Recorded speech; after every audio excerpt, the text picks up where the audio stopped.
అదే RTV app వార్తల్ని క్షణాల్లో చదివే అవకాశం ఉంటుంది. ఒక న్యూస్ పేపర్, ఒక టెలివిజన్ ఛానల్ మీ చేతుల్లో ఎప్పుడూ ఉంటాయి. 2024 సంబంధించినటువంటి సార్వత్రిక ఎన్నికలుగా మొత్తం రంగం సిద్ధమని చెప్పాలి. ఉమ్మడి తూర్పుగోదావరి జిల్లా 21 నియోజకవర్గాల్లో కూడా అన్ని ఏర్పాట్లు కూడా చేశారు. ప్రస్తుతం కాకినాడ జిల్లాలో ఉన్నాం. కాకినాడ జిల్లాలో ఎటువంటి ఏర్పాట్లు చేశారో తెలుసుకునేందుకు కాకినాడ జిల్లా కలెక్టర్ నివాస్ గవర్నర్ మరి విషయాలు అడిగి తెలుసుకుని పరిచయం. సార్ చెప్పండి, కాకినాడ జిల్లా సంబంధించిన ఎన్ని పోలింగ్ కేంద్రాలు ఉన్నాయి, మొత్తం వాటర్లో ఎంతమంది ఓటు హక్కు వినియోగించుకోబోతున్నారు?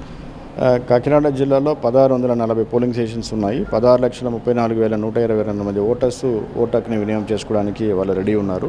పోలింగ్ కోసం అన్ని ఏర్పాట్లు రెడీ చేయడం జరిగింది. పోలింగ్ సిబ్బంది కూడా ఇప్పుడే డిస్ట్రిబ్యూషన్ సెంటర్ నుంచి బయలుదేరుతూ ఉన్నారు. అన్ని ఏర్పాట్లు పూర్తయింది. సిబ్బంది ఎంతమంది పాల్గొబోతున్నారు?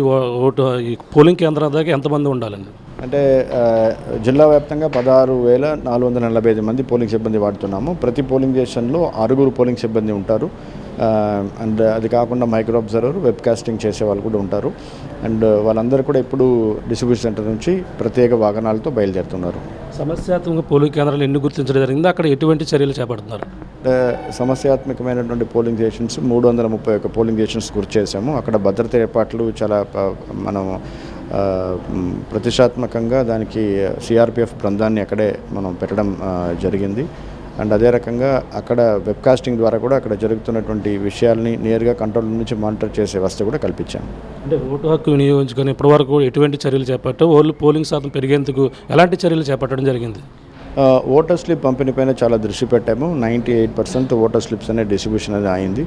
అదే రకంగా మనకు ఉన్న స్వీప్ కార్యక్రమాల ద్వారా మనం ఇప్పుడు ఓటు హక్కుని వినియోగం చేసుకోవడానికి జిల్లాలో పలు చోట్ల కూడా ఫ్లెక్సీలు, అదే రకంగా ఓట్ స్టాండీస్ అవన్నీ కూడా ఏర్పాటు చేయడం జరిగింది. అండ్ అలాగే సెల్ఫీ బూత్స్ కూడా ఏర్పాటు చేయడం జరిగింది.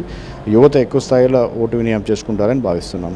అంటే ప్రధానంగా చూసుకుంటే ఈవీఎంలు మొరాయించడం అనేది తాత్కాలికంగా మామూలుగా వచ్చే ప్రక్రియ, తరచూ ఎదురయ్యే సమస్యనే. దాన్ని అధిగమించడానికి ఎటువంటి చర్యలు చేపడుతున్నారు?